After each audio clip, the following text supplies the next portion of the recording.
Okay, first thing, you're going to go to your web browser. I'm going to open up Safari. And once I'm in Safari, I'm going to go to dafont.com. And you can use any website that has fonts, but this is the one that most people use. Not every font is going to work, but you're going to have to experiment with it. Anything too complex is going to be harder. And I really like the distorted area, so I usually try and play around with those. What you're going to do is find a font that you like.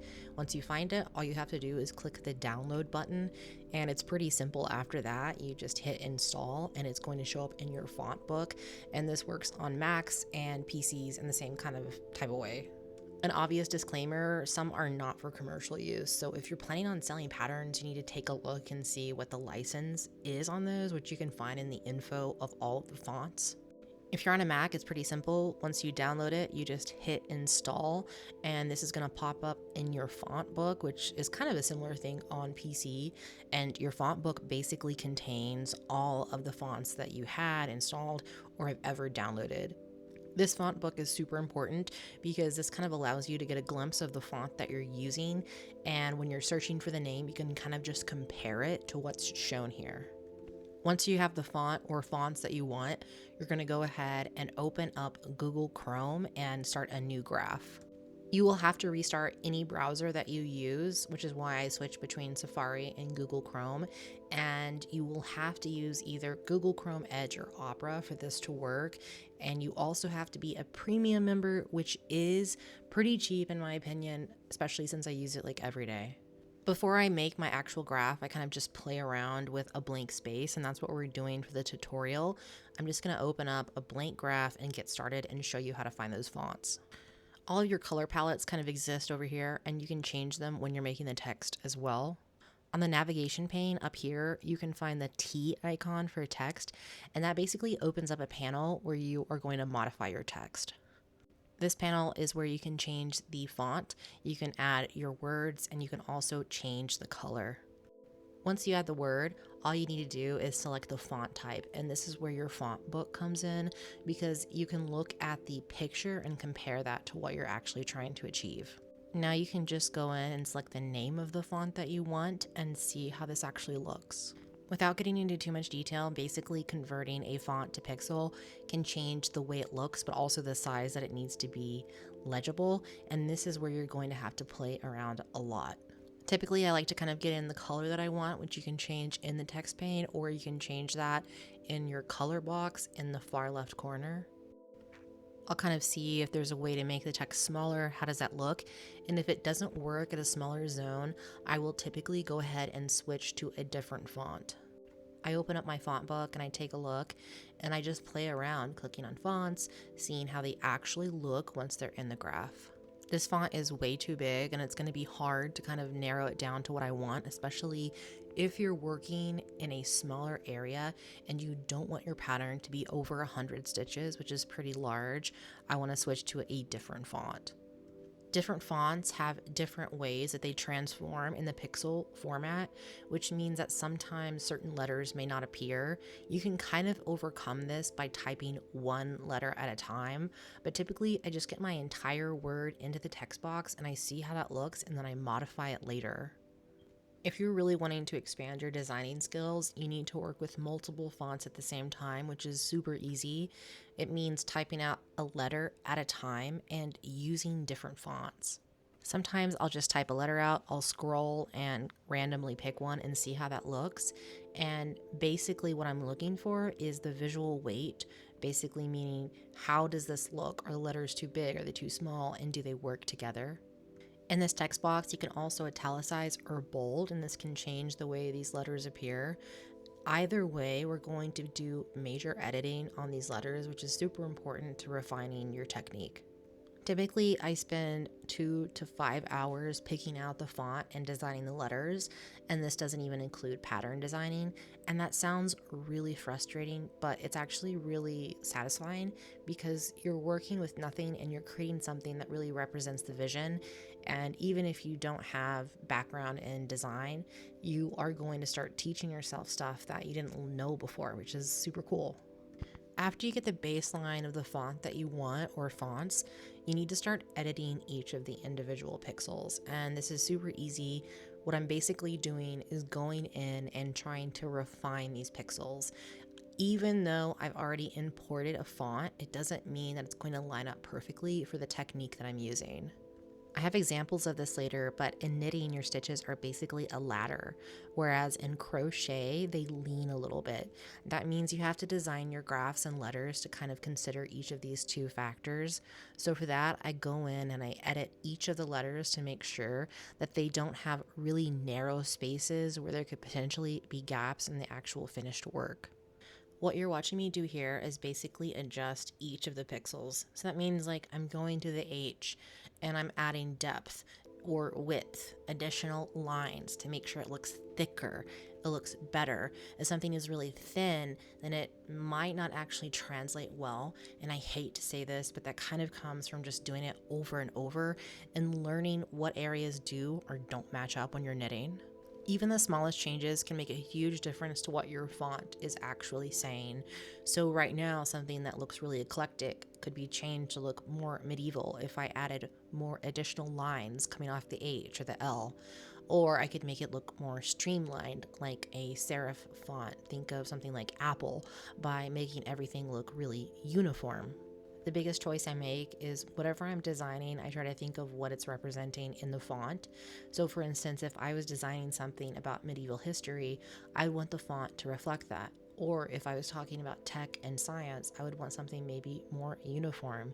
You can still have creative components in this, but your font basically represents whatever you are talking about, and that's really the hardest part about this design process. The reason that it takes so long is I will go back and forth between a design, but that's a really satisfying part, and it's also part of you learning. Sometimes I will download 20 fonts at a time and I will use absolutely none of them. Sometimes I will start out with a Helvetica, a really simple font, and I'll just work with that. The biggest thing is, how is this translating to the design that I want to make? What is it representing? What does it make people think of?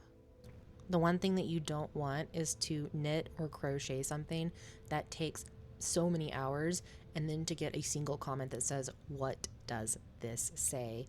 And I've had that happen to me so many times. And I've learned that putting in the effort to make something legible and also meaningful is not only important to your sanity, but also the fact that you want to convey a message, and that if it's not legible, other people won't understand the message that you're trying to convey. Swatches will be your biggest friend right now, especially if you're just starting out. Making a single small swatch of the letter will really help you understand if what you created is actually legible, and if it's not, you can look at that swatch and decide how to modify the pixels. And that's where the majority of my experience comes from, is making something, it doesn't look right, and then going back and fixing it and kind of just storing all the information in my brain. Spacing is really important.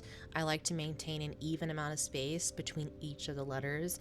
For me, that's typically 1 to 2 columns, so 1 to 2 spaces. Now, if you're going for a different effect, that's totally fine, but you want to have somewhat of an even space. Otherwise, it can appear weird, people can't read it, and it might not really convey what you want it to. And again, this is where knowing your gauge and swatching come in hand. Most of the features that I use are with the premium stitchfiddle subscription, which I think is about $8. This company has catered largely towards the fiber arts, which I think is awesome, and they've been updating pretty consistently. Personally, I think the $8 is worth it, but if you can use these same techniques in a different software, I completely encourage you to do so. A lot of times things that look really good on a graph may not actually look good when knitted, or it may not really compare to what you had in mind. And that's really where the swatching comes important.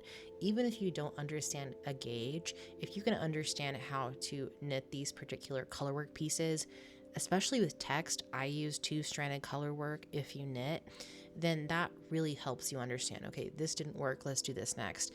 And then you can use those to make a bigger piece, or you can do what I've done for years, which is to fuck around and find out.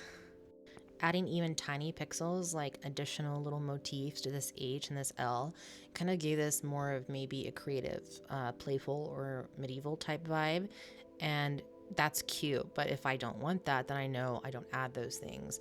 And that's kind of the process of just sitting there and fucking around. And this can take hours, but it's so worth it, and I guarantee you it's so satisfying. I have never regretted spending a lot of time on design. I have regretted not spending enough time because the frogging and the re-knitting takes hours. Whereas me working on a design using the stuff that I already know might take 2 to 3 hours, frogging and re-knitting can take 8 to 10 hours. It is always worth it to do more work into the design than the knitting. The knitting, or the crochet. The design is the part that makes everything.